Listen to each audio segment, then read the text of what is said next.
This is Dedrick Dodge, two-time Super Bowl champion. You're listening to Matt and Dexter on The Grueling Truth. Garoppolo, deep down the middle, that's a lift-off. Shanahan and Jimmy, Bill in Montana. Speaking for the Empire, salute from Santana. Hand off, down the middle. Beast through the D-line and made him look brittle. Out of nowhere, Sherman in the corner. 60 other way, huh? Kings of California. Every breath, tribute to the greatest. Dwight Clark in our heart since the catch when he made it. As we build, brick by brick, no imitation, just be patient while we repping the mountains. We are the 49ers. Who are we? We're the 49ers. Welcome, everybody, to the 49ers Weekly Show on the Grueling Truth Sports Network. Brought to you by Replenishing Care Technologies, the future in sports medicine. Check that out at thegruelingtruth.com. I'm one of your co-hosts, Matt Andruscavage. I'd like to welcome in our other co-host, former 49er running back, Super Bowl 29 champion, Dexter Carter. Matt, it's good to be with you as always, especially after a big-time win like this. This is 2 weeks in a row. We get to have Victory Week. Absolutely. And, got a lot to talk about. And then, talk about going into next week, which, very, very, very possibly could be a 3-0 start to the season, which would be something that hadn't been done in a while. So it's an exciting time for the 49ers right now. Yeah, so absolutely. So we are talking about the 49ers 41-17 victory over the Cincinnati Bengals, second road win in a row, and that the first time that's been done since 1989. So that it was a very good thing. This is also the first 2-0 start since 2012. So these are good things. So we're also looking forward to, like you said, next week against Pittsburgh, where a possible 3-0 start could be had, and that has not happened since 1998. So let's unpack the Bengals game a little bit. We're obviously probably a pretty complete game, but let's talk about the offense first. This offense, I think, is really, really good. What did you see out there? Hey, Matt, you're right. They're really, really good, and we're going to make that point. But first of all, I think first two games on the road, 2-0. And as you said, first time since 1989, the year before I got there. But what's more important to me is the fans, the 49er faithful. Yes. And Cincinnati made a point of it because, one, the tickets that were sold for the 49ers, they sold. And they made a point to point out that wherever the tickets were allotted for the 49ers, they were filled. And those fans showed up and showed out. And the 49ers gave them something, to cheer about. It was awesome. Yes, you could hear the chants from the TV, and that wasn't even in the fourth quarter. You could hear it in the second and third quarters. So it was definitely awesome. The faithful showed up. The faithful kind of drowned out the Bengals fans, which was really great. Quan Alexander even said it felt like a home game. Absolutely. And you know what? Players loved that, and they were rewarded. So as you said, both sides of the ball showed up and showed out. And I tell you what I saw. Kyle Shanahan, he's like a chef. He knows what he wants to cook for dinner. But you know what?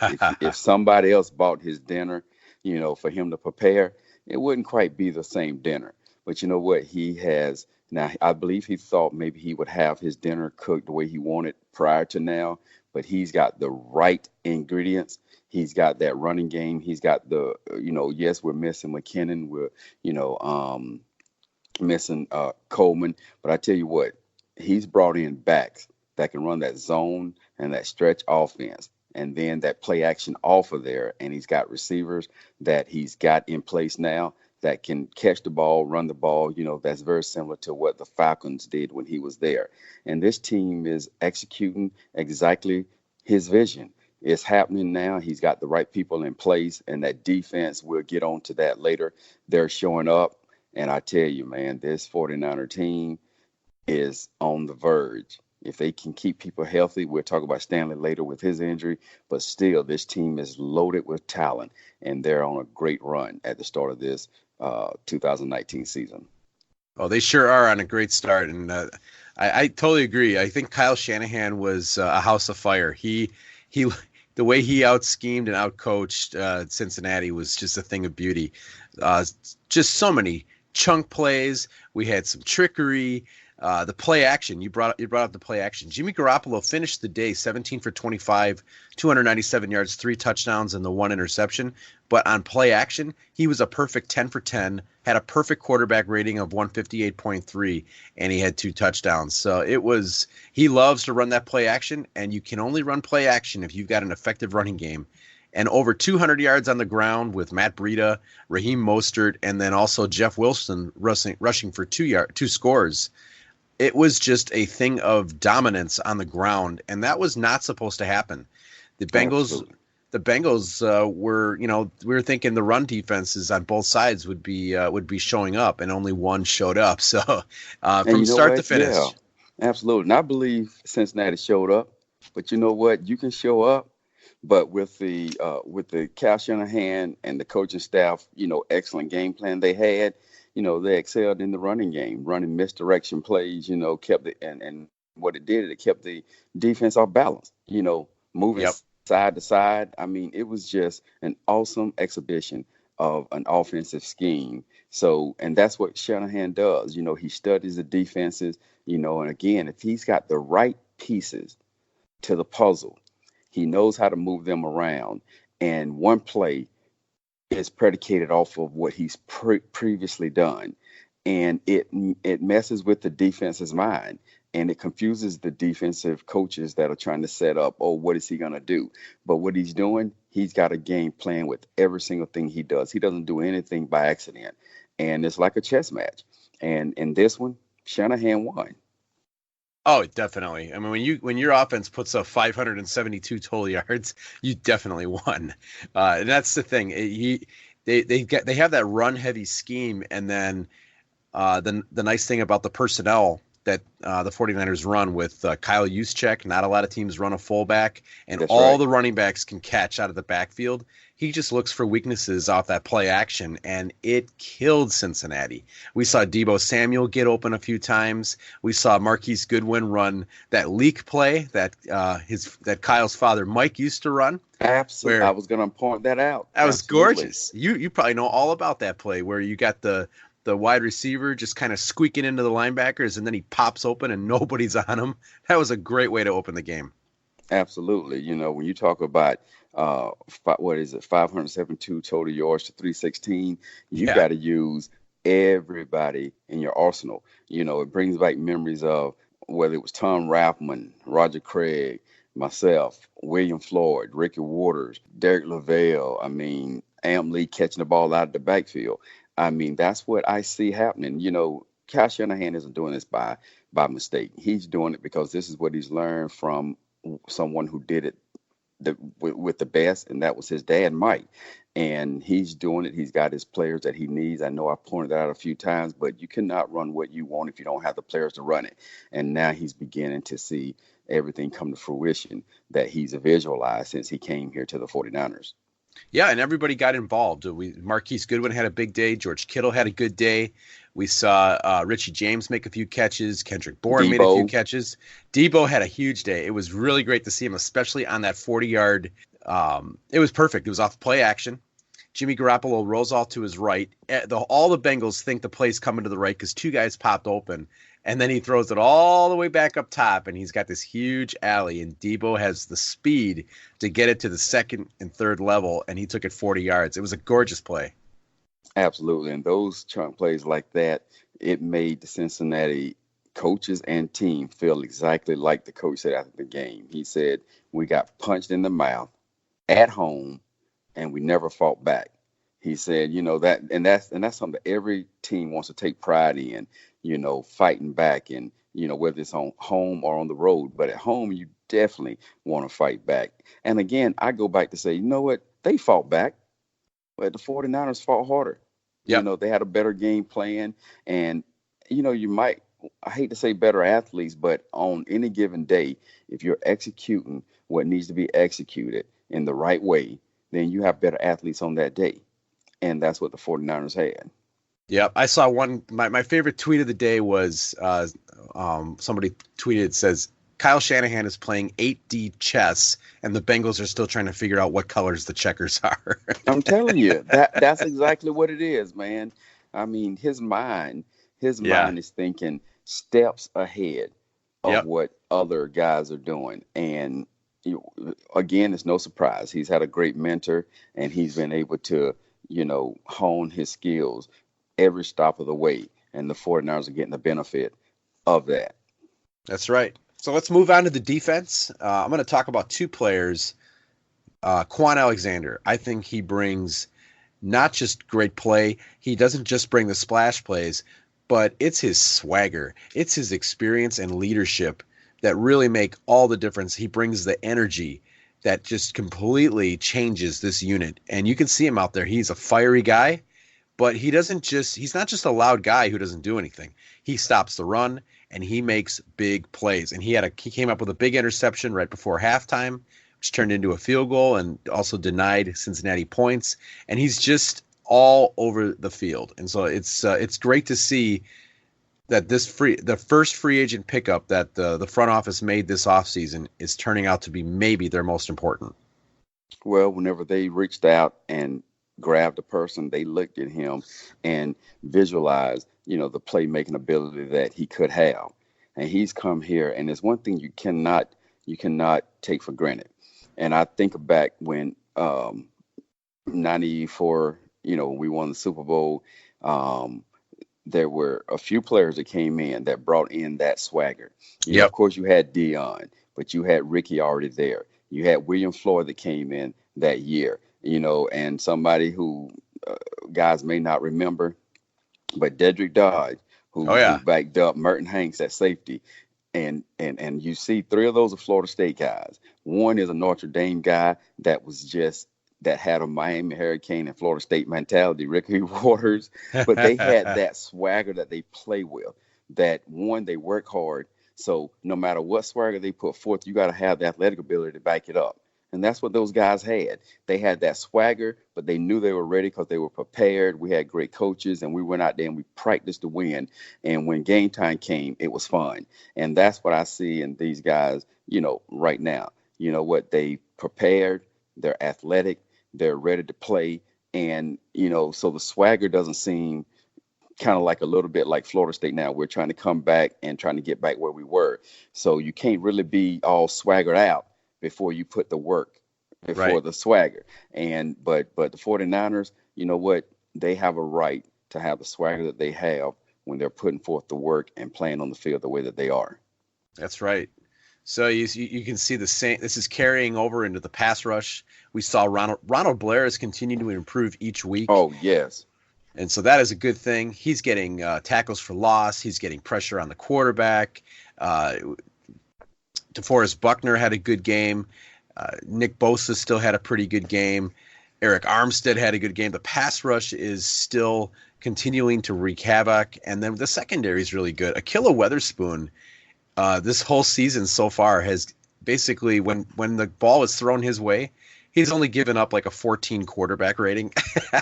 I think he's really coming into his own. And Tavarius Moore at safety, they're both showing why they're in the starting lineup. And it's great to see third-round picks not sitting on the bench, but making huge contributions as starters. And Matt, you and I have been saying this for a few years now. We have never said, oh, the 49ers, are bringing in the wrong people. Yep. That defensive line, that secondary, we've been, they brought in Sherman, and then the younger guys started developing. We knew the right pieces were there. Sure we just were waiting for them to develop, and it has developed. And the performance and the outcome of ball games is showing that what they've done has worked. Now, these young guys, they have years to play. You know what? They just got to stay healthy, and they got to continue to execute the plan that's been put in place, and the results will continue to be what they are. They just got to fight and be in games. And with Shanahan, it's more than being in games. If that defense continues to do what they're doing, 30-plus points a game will easily win ball games. I mean, there's going to be some that, other offense geniuses are going to score a lot of points. But the 49ers, they stay healthy. They continue to execute their brain, the brains behind these offense and defensive schemes will put them in ball games to win. But I think it's going to be a little easier than that Meaning, when I say easier, let me put that in perspective. No NFL game is easy. No. But when Mike Shanahan gets to rolling and he can score 38 plus points, that defense is putting pressure on the quarterback. It just makes things a little bit easier. But it takes a complete focus to go through 16 games plus a postseason to win it all, because there are some good teams out there. But when you continue week after week preparing like this right here, and you get that winning mentality back, and those 49ers start believing what they once believed and start bringing back that winning atmosphere that has always been there, and think about bringing a sixth Lombardi trophy, you know what, the consistency of what they're doing now is going to pay off as they continue through the season. Sure is. So that kind of rounds out this game. Dominant performance by the offense. I think we're seeing Matt Breida develop into a running back one. Deebo Samuel's potentially developing into a wide receiver one. We're seeing development on the defensive side of the ball. Dominant performance, both sides of the ball. Great to see. The only downside was we did have an injury.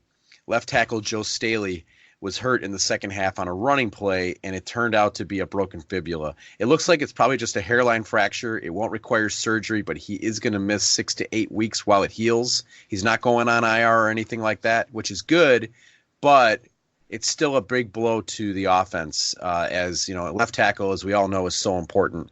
And then defensive end Dee Ford left the game with a quad injury. They called it a quad irritation, but it is a quad and knee injury. It's the same knee he was having some trouble with in the preseason. So it's unclear at this point if he's going to miss the game on Sunday. He's going to get a little bit more treatment, but there is a bye week next week, so hopefully he can get healthy even if he does miss this game. There are enough pass rushers that can probably get into Pittsburgh's rookie quarterback. So we do have a couple of injuries, but all in all, the team is pretty healthy. They are expecting everybody back after the bye, with the exception of Joe Staley. Yeah, and let's make clear that those are two key injuries, and if we can get one of those back, that would be great. But the way this team is built, people have to step in. You have to step in, and you have to play like a starter. Everybody waits for a moment of their opportunity, but we wish Stanley, and for the best to come back, healed up as quick as they can. But both of those guys are great leaders, but what they've done in their preparation for the season and their performance, they've created excitement, and all of those guys that are behind them, they have watched them and hopefully has prepared to step in. And one thing that we were always told, when you're a backup and you step in and you play like a starter, because when you are in there, you are a starter. You don't play like a backup. So that's what, we're looking forward to those guys doing, is stepping in and playing just like their starters. That's just what's expected of them. That's right. So as we transition to the Pittsburgh Steelers preview, it's going to be the late game this coming Sunday. Ben Roethlisberger out for the season with an elbow injury. That's going to be pretty big, as now Mason Rudolph will have to step in and carry the Steelers. The Steelers have not won a game yet. James Conner suffered a knee injury, the running back. He may play, so I would expect him to be out there. Minkah Fitzpatrick, kind of big news late yesterday, was traded from Miami to the Steelers for a first-round pick. So now the Steelers' defense gets a little better with Minkah Fitzpatrick back there. So that's going to be interesting, because the Steelers, they don't have a lot going for them on offense this year, but they do have a pretty good defense. And now it's going to be up to rookie Justin Skule to start at left tackle. At this point, it looks like that's what they're going to do. Joe Staley says he's going to mentor him. He's going to do all he can to help him, but it is now his time. So we're going to see how that goes. If they can out-scheme Pittsburgh's defense and get the ball out quickly so that Jimmy's blind side does not continually collapse, because we can't have that. So I would expect Kyle Shanahan to thoroughly know that there is a potential problem over at left tackle. He's going to do everything he can to help the rookie, and he's got to out-scheme the opponents. So all in all, if Garoppolo's upright, I do think they can win this game. Yeah, great move by Pittsburgh to bring in Fitzpatrick. That is a great move. And couldn't they have waited a week? Well, I tell you what, I'm very, very optimistic in what the offense for the 49ers can do. So Fitzpatrick can come in, and he's going to be a great addition to that Pittsburgh defense. But still, that doesn't mean they're not going to still get schemed. Yeah. Kyle Shanahan is still going to do his game plan, and he will skill, and they will dissect that defense. And I still believe they're going to score their 30-plus points. Now, Pittsburgh will try to take advantage of, the rookie. Now, they will attack there. But I'm going to tell you what Shanahan is going to do to give him help. One, we got good receivers getting downfield, and we're going to use our back to chip him. Now, He can still get into his flat. He can still get into a check down over the ball. He can still get into a halfback option route on that linebacker one-on-one, but in order to neutralize the Steelers taking advantage of the tackle, we're just going to chip him. That means that the running back helps the tackle en route to wherever he's going. So we're going to be okay there, I believe. Shanahan's going to have a good game plan. And I believe, one, there's no way the 49ers are going to come out first home game of the season and drop this one. I just don't believe it. Yep, I don't either. So I think all in all, they have a really good chance to win. The Steelers still have to figure out how they're going to move the ball against the Niners defense. And it ain't going to be no picnic, like you said, to stop Kyle Shanahan. So all in all, I think the Niners have the advantage. First home game of the year. I got to believe the faithful is going to be loud. So if you're going to that game, be loud. It's time to get home field advantage back for the 49ers instead of what it has been since they left Candlestick. So I'm hoping to hear lots and lots of just loudness coming out of Levi Stadium. Absolutely. It's going to be exciting. I don't think the loudness is something that you're going to have to look for or hope to hear. I think it's going to, both are going to be there. Fans are going to show up and they're going to be loud. So it's going to be exciting. Now, one interesting thing about, Pittsburgh, didn't Pittsburgh, of course, they weren't expecting Big Ben to get hurt, but didn't they just trade their backup quarterback, Dobbs? Well, yes, they did. And now they have Mason Rudolph, who looked okay against the Seahawks. But, yeah, he's it now. Yeah. He's not bad. But I think Dobbs was ahead of him. I do, too. Dobbs had been there for a couple of years, and they probably didn't think exactly, like you said, we're going to need him at this point. But now they might be regretting it.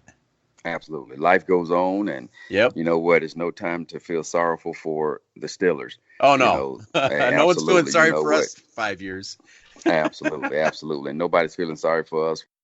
Just keep marching forward, and just keep executing. And I think the 49ers, continue to have the end game results that they've had the first two games of the season. Yep. So that's going to wrap up today's show. We're going to be watching the Steelers 49ers on Sunday with great interest, hoping for a 3-0 start. So enjoy the game.